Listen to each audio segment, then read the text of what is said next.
नमस्कार दोस्तों, आर्यवर्त क्लासेस में आप सभी का हार्दिक स्वागत, हार्दिक अभिनंदन है। तो मित्रों, हमारा पाठ्यक्रम चल रहा था कारक प्रकरण, और कारक प्रकरण के अंदर हम दूसरी विभक्ति को पढ़ रहे थे। तो दोस्तों बढ़ते हैं अपने टॉपिक की ओर और देखते हैं पहला सूत्र क्या कहता है। काला ध्वनो अत्यंत संयोगी। इस सूत्र में क्या है?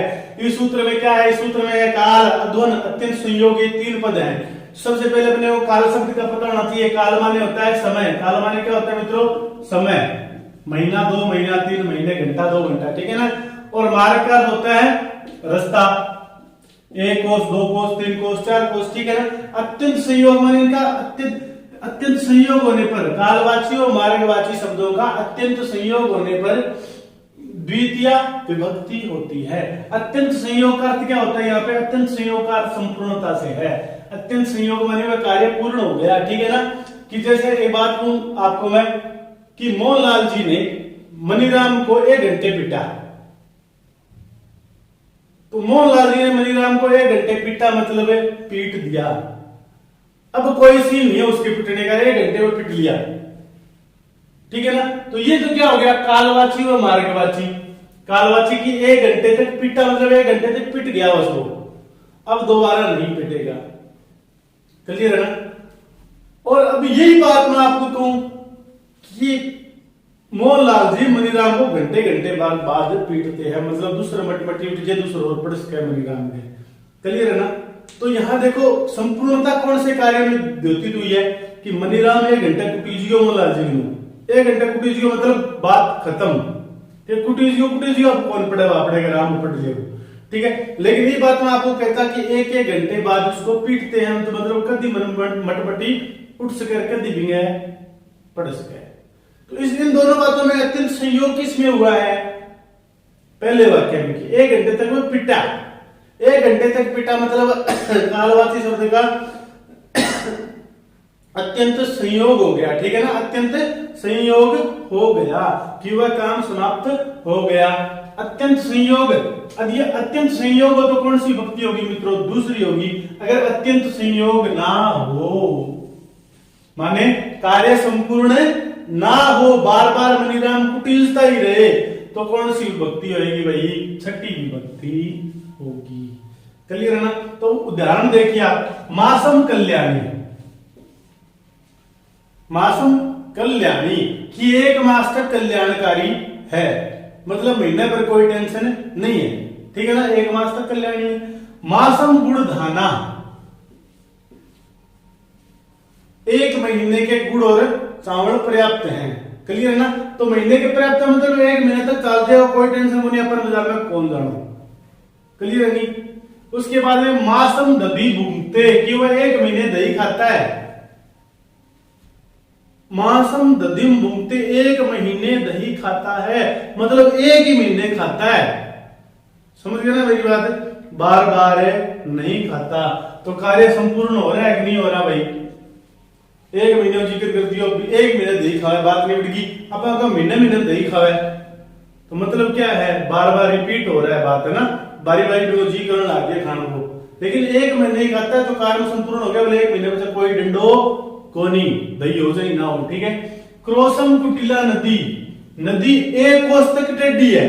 तो कहने का मतलब है नदी जो है ना 1 कोस तक तो है टेढ़ी, बाद में क्या है? सीधी। तो मतलब 1 कोस तक टेढ़ी है, मतलब यहां से टेढ़ी, इतनी ही टेढ़ी है, बाकी टेढ़ी नहीं है, सीधी है। क्लियर है ना। तो नदी 1 कोस तक टेढ़ी है, तो वही काला ध्वनि अत्यंत संयोगे। क्रोसम वृक्ष 1 कोस तक वृक्ष है, बाद में वृक्ष पेड़ नहीं है। क्लियर है ना। योजनम कुटिला नदी, नदी 1 योजन तक कुटिल है। मासम पुस्तकम अधीते कि वह 1 महीने पुस्तक पढ़ता है। जब पेपर आते हैं, जब रीट की परीक्षा आती है, जब टेट की परीक्षा आती है, तो 1 महीने तो वह किताबें पढ़ता है, उसके बाद में वह नहीं पढ़ता है। क्लियर हो गया भाई? अगर समस्या है तो मेरे को बता देना भाइयों, ठीक है ना। काल ध्वनि अत्यंत संयोग होने का मतलब होता है कि एक समय अवधि तक वह काम चले, उसके बाद में समाप्त हो जाए, ठीक है ना। एक समय अवधि तक, एक दूरी तक कोई काम हो तो वह कहलाता है काल ध्वनि अत्यंत संयोगी। उसके बाद में क्या? संपूर्णता न होने पर, यदि संपूर्णता न बताई जाए, वह काम संपूर्ण न हो, तो कौन सी विभक्ति आएगी? द्वितीय व्यक्ति आएगी। देखो मासस्य द्वियदिते, महीने में 2 बार पड़ता है, तो 2 बार पड़ता है, अभी महीने में 1 बार पढ़ लिया, दोबारा पढ़ लिया, मतलब पढ़ता रहेगा। उसके बाद में वर्षस्य द्विसनाति, वर्ष के 1 साल में 2 बार नहाता है, प्रणाई है शुक्ला, ठीक है ना। कोशस्य एक देशीय पर्वत है, कोश के एक साइड में क्या है, एक तरफ पेड़ है। समझ में आया? नहीं आया तो कमेंट करना दोस्तों, मुझे लगता है कि आपको समझ में आ गया होगा। आता है अब हम कर रहे हैं तृतीय विभक्ति, दूसरी विभक्ति हमारी समाप्त हो गई, तृतीय विभक्ति हम शुरू कर रहे हैं। और तृतीय विभक्ति का सबसे पहले सूत्र है साधक तमम करणम। कौन सा सूत्र है दोस्तों? साधक तमम करणम। ये क्या करता है? ये करण संज्ञा करता है। किसकी करण संज्ञा करता है? जो क्रिया सिद्धि में जो प्रकर्ष उपकारक है उसे करण कहते हैं। माने समझो आप कि काम करने में जो प्रकृष्ट सबसे ज्यादा जो सहायक होता है उसे क्या कहते हैं? करण कहते हैं। जैसे हम कलमेन लिखामी, तो लिखने रूपी क्रिया में सबसे ज्यादा सहायक कौन है? मेरे कलम है, कलम है ना। मैं कलमेन लिखामी, मैं क्या अकेले हाथ से लिख सकता हूं क्या? नहीं लिख सकता, जरूरत किसकी पड़ेगी? कलम की पड़ेगी, ठीक है ना। तो यहाँ करण कौन है बेटा? यहाँ करण कलम है, ठीक है ना। स दंडेन मारयति, वह मारता है, किससे मारता है? दंड से मारता है, लठ से मारता है, मारता है ना लठ से। तो उसके वह काम करने में, क्रिया करने में सबसे ज्यादा सहायक कौन है? लठ है, ठीक है ना। तो कोई लठ जरूरी है कि बाटाऊ मार सके, तो मतलब किसके द्वारा भी मार है? बाटाऊ मारा। तो मारने रूपी क्रिया में सहायक कौन थे? दगड़ ना थे ना सहायक। तो मतलब काम करने में जो मुख्य होता है, जो सहायक होता है, कार्य करने का जो सहायक है, जिसके द्वारा हम काम करते हैं, वह क्या कहलाता है दोस्तों? करण कहलाता है, ठीक है। कर्तृकरणयो तृतीया, ये क्या करता है? ये करता है अनुक्त कर्ता। छोड़ो, आप नहीं समझ पाओगे, समझोगे तो भी हम करण, जब हम वाच्य परिवर्तन पढ़ेंगे तब आपको अलग से समझा दूंगा मैं कि अनुक्त कर्ता। छोड़ो आप आप यहाँ समझो, कर्तृकरणयो तृतीया का मतलब है कर्मवाच्य के कर्ता में वह करण में तृतीय होती है, कर्मवाच्य के कर्ता में तीसरी होगी, वह करण में क्या होगी दोस्तों? तीसरी। मतलब जिसका नाम करण, उसमें विभक्ति तीसरी करने वाला सूत्र कौन सा है? कर्तृकरणयो तृतीया। जिन जिनका नाम करण है उनकी तीसरी विभक्ति करेंगे, ठीक है ना। जगह वो नामकरण पड़ गयो नहीं, बिंग तीसरी विभक्ति कर दो। क्लियर है दोस्तों? ठीक है। आगे एक नोट दिया कि एक वाक्य में एक से अनेक भी करण हो सकते हैं। हो सकते हैं भाई, देखें कैसे हो सकते हैं कि राम है, रामेण, बाणेन रावण हत, राम के बाण के द्वारा रावण मारा गया, ठीक है ना। देखिए सकलमेन लिखती, तो क्रिया क्या है? लिखना। कर्ता कौन है? राम। राम लिखता है, लेकिन किसके द्वारा लिखता है दोस्तों? कलम के द्वारा लिखता है। तो कलम की कौन सी संज्ञा करी हमने? यहाँ पर हमने कलम की करण संज्ञा करी। किस सूत्र से करी? साधक तमम करणम से, क्योंकि क्रिया करने में साधक कौन है? कलम ही तो है। कलम नहीं हुआ तो क्यों लिखा है बेटा? ठीक है ना। तो कलमेन लिखती, कलम सहायक है, इसलिए साधक तमम करणम से इसमें करण संज्ञा करी हमने। और कर्तृकरणयो तृतीया से यहाँ पर कौन सी विभक्ति करी दोस्तों? तीसरी विभक्ति। आगे देखो, राम है बाणेन रावणम हतवान, राम ने बाण से रावण को मारा। तो रावण को किसके द्वारा मारा दोस्तों? बाण के द्वारा मारा। तो मारने रूपी क्रिया में सहायक कौन था? बाण था, बाण था ना। तो बाण पूछा जाए, अत्र बाण बाणेनिति शब्दस्य करण संज्ञा कृता अस्ति सूत्रमस्ति साधक तमम करणम लिखना हमने। यहाँ पर तीसरी विभक्ति कौन करी? हमेशा ध्यान रखना, एक सूत्र होता है संज्ञा विधायक सूत्र और दूसरा होता है तन निमित्त कार्य विधायक सूत्र, उसके निमित्त कार्य करने वाला। कुछ सूत्र होते हैं जो डायरेक्ट दूसरी करते हैं, डायरेक्ट तीसरी करते हैं, लेकिन कई चीज क्या होता है, एक सूत्र आकर के नामकरण करेगा, दूसरा करके वह कार्य करेगा। क्लियर है ना। तो राम बस यान गच्छति, तो जाने के में साधन कौन है? बस यान। राम एकेन बाणेन रावणम हतवान, राम ने एक ही बाण के द्वारा रावण को सल्टा दिया, मार दिया। ठीक है ना। तो एकेन बाणेन, यहां पर कितने कर्ण है दोस्तों, देखो एक बार, दो कर्ण है कि नहीं है भाई, है ना। हाँ, मतलब कहने का ये है कि एक से ज्यादा कर्ण हो सकते हैं दोस्तों। ठीक है ना, कोई जरूरी नहीं है, वाक्य के ऊपर डिपेंड करता है, एक ही बाण के द्वारा। तो एक बाण के साथ एक है ना, तो मतलब कर्ण की विशेषता तो वो भी तो बता रहा है ना। तो जो विशेष्य में विभक्ति आती है वो विशेषण में विभक्ति आएगी, कोई ज्यादा बड़ी बात नहीं है। तो एक बाण से रावण को मार दिया। ठीक है ना। तो कर्ण संज्ञा हुई, और कर्ण संज्ञा होने के बाद में तीसरी विभक्ति हुई। सैनिक गुली गया आतंकवादी न हंती, सैनिक गोली से आतंकवादियों को मारता है। तो आतंकवादियों को मारने में सहायक कौन है मित्रों, गोली। ठीक है। छात्र अध्ययन सफलता प्राप्तवान, छात्र ने अध्ययन के द्वारा सफलता प्राप्त करी। किसके द्वारा, अध्ययन के द्वारा। अहम नेत्राभ्याम पश्यामि, मैं आंखों से देखता हूं। क्यों, दूसरा आंखों देखेंगे ना, वो दूसरा आंखों देखे, तो कोई बात नहीं, आपने समझ लो बेटा। ठीक है नहीं, दार्शनिक नाम हो वह अहम नेत्राभ्याम पश्यामि, मैं आंखों से देखता हूं। तो मेरे देखने में साधन कौन है, सबसे ज्यादा सहायक कौन है देखने में, आंख, दिद्दा, बट्टन, अनेकों नाम है इनके ना। तो जो सहायक है उसकी संज्ञा कौन सी होगी दोस्तों, कर्ण संज्ञा होगी, और कर्तृकर्ण है उस तृतीया से यहाँ पर तीसरी विभक्ति होगी। क्लियर है भाई, कोई समस्या नहीं है। आगे देखो दोस्तों, अगला सूत्र है प्रकृति आदि भ्य उपसंख्यान। क्या कहता है, प्रकृति आदि गण में पठित शब्दों में तीसरी विभक्ति होती है। प्रकृति माने होता है स्वभाव। ठीक है दोस्तों। तो इसमें कौन कौन से शब्द आते हैं सामान्य, सम, विषम, सुख, दुख, गोत्र, नाम, आत्मन। ठीक है। ये शब्द जहां हो, इन शब्दों में कौन सी विभक्ति होगी दोस्तों, तीसरी विभक्ति होगी। देखिए जैसे कि प्रकृत्या चारु, वह स्वभाव से चतुर है। समेन एति, सम से जाता है। विषमेन एति, विषम चलता है। सुखेन याति, सुख से जाता है। गोत्रेण गार्ग्य, गोत्र से गार्ग्य है, गर्ग है। नामना सुतीक्षण है, नाम से सुतीक्षण है। आत्मना चतुर्थ है। ठीक है ना, वह चौथा है। आत्मना अपने आप में चौथा है। ठीक है ना।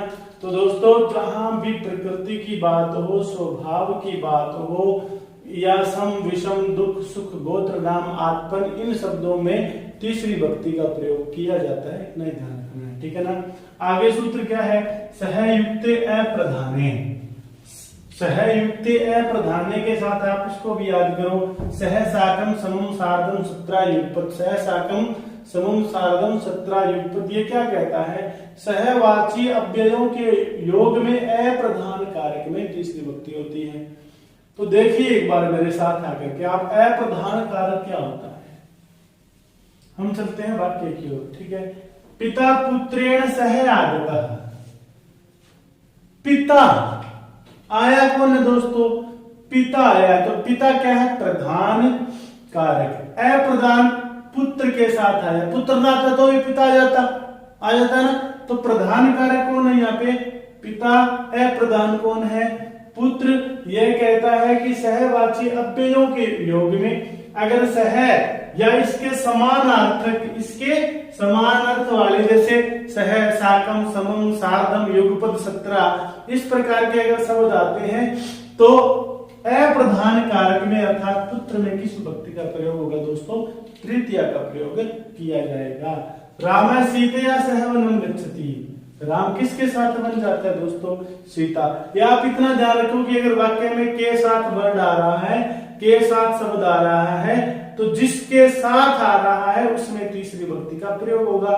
जैसे राम हनुमान जी के साथ लंका गए, तो किसके साथ गए, हनुमान जी के साथ, तो हनुमान जी में तीसरी विभक्ति प्रयोग होगी। ठीक है ना। इस प्रकार के शब्द। शिक्षक है छात्र सह भ्रमति, शिक्षक किनके साथ घूमता है, छात्रों के साथ। तो छात्र में किस विभक्ति का प्रयोग किया हमने, तीसरी का। सीतया, मोहन सीतया युगपत विद्यालय में गच्छति, अब मोहनलाल किसके साथ विद्यालय जाता है? सीता के, मतलब भाई की आगे जाओ, ये लोग करना खुशी करो के मतलब रेडी पढ़ाई में ध्यान रखो न करो, ठीक है ना। तो सीता युगपद विद्यालयम गच्छति, मोहनलाल सीता के साथ विद्यालय जाता है। तो प्रधान कारक कौन है? सीता। और अप्रधान कारक में कौन सी विभक्ति होगी दोस्तों? तीसरी, ठीक है ना। शशिना सह याति कौमुदी, शशि के साथ, चंद्रमा के साथ कौमुदी चली जाती है। तो किसके साथ चली जाती है? चंद्रमा के साथ। तो चंद्रमा में कौन सी विभक्ति होगी दोस्तों? तीसरी विभक्ति होगी, ठीक है ना। समझ में आया? कोई समस्या है तो मेरे को बताइएगा जरूर कमेंट बॉक्स में। आगे देखिए दोस्तों, अगला सूत्र क्या है? अगला सूत्र है येनांग विकार। येन माने जिसके द्वारा, अंग माने अंग के द्वारा, विकार माने विकार दिखाई पड़े, कि जिस अंग के द्वारा विकार दिखाई पड़े उस अंग में तीसरी विभक्ति होती है। जैसे कि नेत्रेण काना, आंखों से काना, आंख से काना है, तो काने का दिखाई कहां से पड़ रहा है कि वह काना है, आंख फुटेड़ी है, इसलिए तो दिखाई दे रहा है ना। तो इसी कारण उस आंख में कौन सी विभक्ति होगी दोस्तों? तीसरी। मतलब जिस अंग से विकृति दिखाई दे, पादेन लुंज है, तो लुंजा किससे पता चलता है? पैर से पता चलता है, पग बंको हिड़वा लुंज हो गयो। कर्णेन बधिरा, जिसको सुनाई नहीं देता वह कानों से बहरा होता है ना, होता है कि नहीं होता? मतलब जिस अंग से विकृति दिखाई पड़ रही है। सिर से कल वाटा है, सिर से गंजा, तो गंजा आदमी कहां पड़ता? हाथ से दिखाई देता है क्या? हाथ देख कर बता दिया गंजा नहीं पड़ता ना, तो कहां से पता चलता है? सिर से। सिर देखते तो चांद की तरह चमकता है, लट्टू का चारना पड़े तो चमचम करता है, करता है नहीं करता? तो वही बात है भैया, जिस अंग से दिखाई पड़े विकार उसी अंग में विभक्ति होगी तीसरी, ठीक है ना। तो अक्षणा काण है, नेत्रे अक्षणा, आंख से काना। काने का पता क्या चलता है? एक दिद्दा फुटेड़ा हो तो ही पता चलता है ना। तो आंख से काना, नेत्रेण काना है, नेत्र से काना, नेत्राभ्याम अंध, एक आंख अगर फुटी हुई है तो उसको क्या कहेंगे? काना। और दोनों आंखें फुटी हुई है तो क्या कहेंगे? अंधा। तो नेत्राभ्याम, इसलिए नेत्र शब्द में कौन सी विभक्ति लगी यहाँ पर? दूसरी। सिर सा खलवाटा है, गंजे का पता कहां से चल रहा है? सिर से चल रहा है कि नहीं चल रहा? तो विकार कहां से दिखाई पड़ रहा है? सिर से दिखाई पड़ रहा है। पादेन खंज है, पांव से खंजा, ठीक है। मुखेन मुख है, मुख से गूंगा। गूंगा कहां पता होता है? गूंगा बोलता कहां से आदमी? मुंह से बोलता है, बोला नहीं जाएगा तो क्या कहेंगे? मुखेन मुंह कहा। शरीरेण वामन है, शरीर से वामन, भावना बोलते हैं ना जिसे, उसे भी कहते हैं वामन। जो पिद्दी सा होगा, मदरा होगा, उसे क्या कहेंगे? वामन। और वामन का पता कहां से चलेगा? उसके शरीर से चलेगा, इसलिए शरीरेण वामन, ठीक है। क्लियर है? कोई समस्या नहीं। आगे आता है सूत्र दोस्तों अपवर्गीय तृतीया। इस सूत्र को पढ़ने से पहले हम एक सूत्र दोहराते हैं। कौन सा सूत्र आपको पता होगा? काला ध्वन और अत्यंत संयोगे। कालवाची और मार्गवाची शब्दों का अत्यंत संयोग होने पर द्वितीय विभक्ति का प्रयोग किया जाता है। क्या जाता है ना? तो वो कालवाची और मार्गवाची क्या थे? एक बार देखिए। क्रोशेन, क्रोशम कुटिला, क्रोशम कुटिला, ठीक है।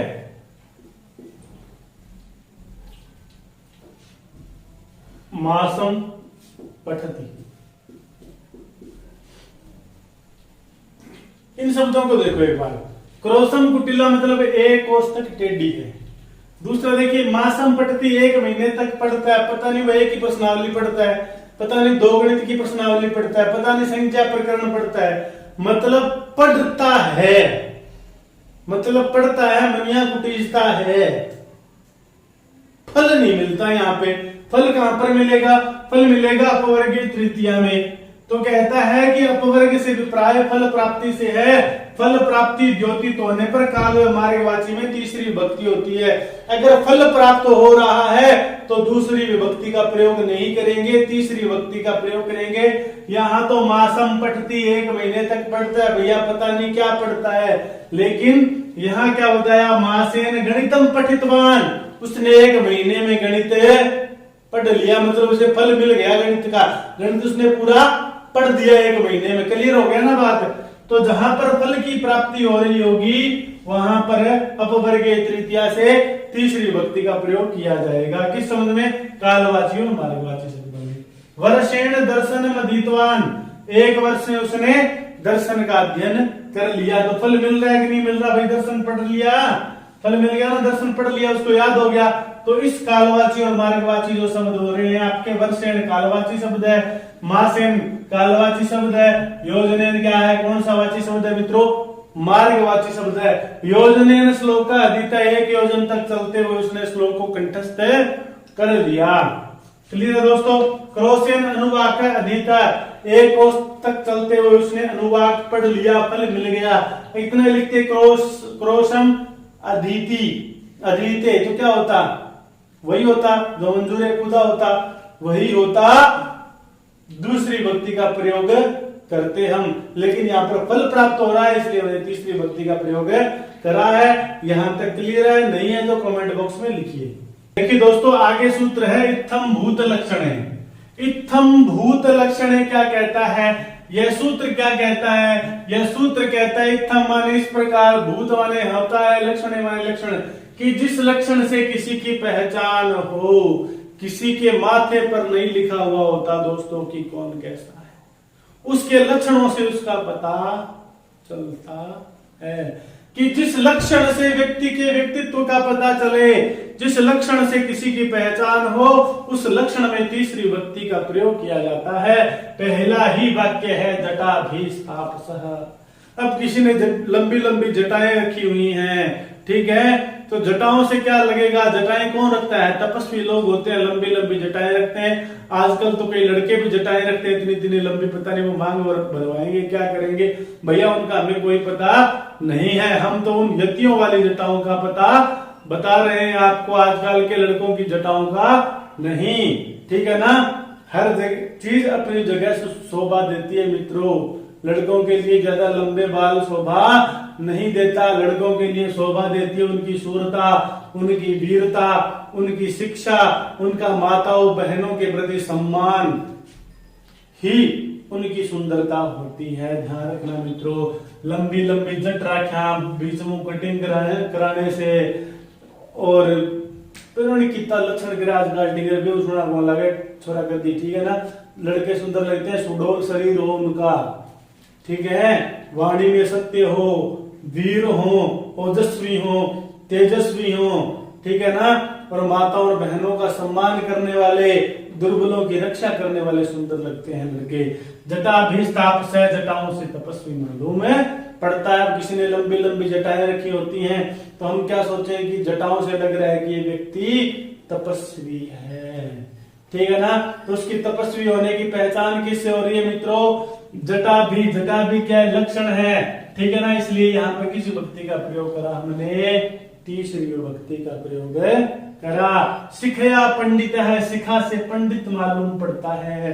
पहले तो क्या होता था मित्रों, सुंदर सुंदर अच्छी अच्छी लंबी शिखाएं सभी रखते थे, सभी आर्य लोग शिखा रखते थे जो पवित्र रखते थे, लेकिन समय बदला, एक वर्ण के पास ही सब कुछ रह गया, बाकियों ने छोड़ दिया। तो आजकल के दर्शन के अनुसार कहते हैं कि शिखा से पंडित मालूम पड़ता है। तो पंडित किससे पता चलता है दोस्तों? शिखा से। तो इस लक्षण में किस भक्ति का प्रयोग होगा? तृतीय का। वेशेण यति, वेश से सन्यासी मालूम होता है, ठीक है। सुंदर भगवा वस्त्र जिसने पहन रखे हो, जिसके पास में वेदों का ज्ञान हो, इस प्रकार के वेश वाला व्यक्ति क्या लगेगा? यति लगेगा। तो वेश से क्या मालूम पड़ता है? यति मालूम पड़ता है। गणवेशेन छात्र, गणवेश पहना हो, सुंदर सा गणवेश पहना हो स्कूल का, तो कहेंगे गणवेश, गणवेशेन छात्र प्रतीयते। तो इस गणवेश में, इस लक्षण में क्या, कौन सी भक्ति का प्रयोग होगा? तीसरी भक्ति का प्रयोग किया जाएगा। आगे देखिए, हेतु कहते हैं किसी के हेतु या कारण में तीसरी भक्ति होती है। किसी का भी हेतु, जैसे दंडेन घटा, घड़ा किसके द्वारा बनाया जाता है? ये मान लो चक्कर है, यहाँ पे कुम्हार एक दंड फंसाया होता है, इसको पकड़ के उस चक्कर को घुमाता है कि नहीं घुमाता, ठीक है ना। तो घड़ा बनाने में हेतु दंड होता है, इसलिए दंडेन घटा, दंड के द्वारा घड़ा। पुण्येन दृष्ट हरि, तो यह पुण्य, हरि को देखने का हेतु कौन है? किससे दिखाई पड़ा? पुण्यों से दिखाई पड़ा, इसलिए इसमें तीसरी अध्ययनेन वसति, वह पढ़ने के लिए रहता है। तो रहने का हेतु कौन है? क्यों वह अपनी रोटियां आप बनाता है, कच्ची पिल्ली खाता है? क्योंकि उसका हेतु अध्ययन है। इस हेतु में किस भक्ति का प्रयोग होगा? धनेन कुलम। आजकल नहीं देखते लोग आचार कैसा है, विचार कैसे हैं, सभ्यता कैसी है, कोई ना देखता भाई। धन देखते हैं, धन है तो कुल उत्तम उत्तम है, धन नहीं है तो कुल है, चाहे नित्य प्रति जो यज्ञ करने वाला हो, संध्या करने वाला हो, गौशाला में सेवा करने वाला हो, लेकिन धन नहीं है तो उसका कुल भी नहीं है। तो कुल का हेतु कौन है मित्रों? धन। ठीक है भाई। आगे देखिए, कुशिक्षया शोक। शिक्षा अच्छी नहीं है तो क्या है? शोक का हेतु कौन है? बुरी शिक्षा। सुकन्या हर्षः। प्रसन्नता का हेतु कौन है? सुकन्या, कि अगर आपकी कन्या अच्छी है, पढ़ी लिखी है, बढ़िया है, ठीक है ना, तो आपको हर्ष उत्पन्न करने का अवसर देगी। तो अच्छी कन्या के द्वारा हर्ष की उत्पत्ति होती है। तो हर्ष का हेतु कौन होता है बेटा? उत्तम कन्या। और कुपुत्रेण शोकः।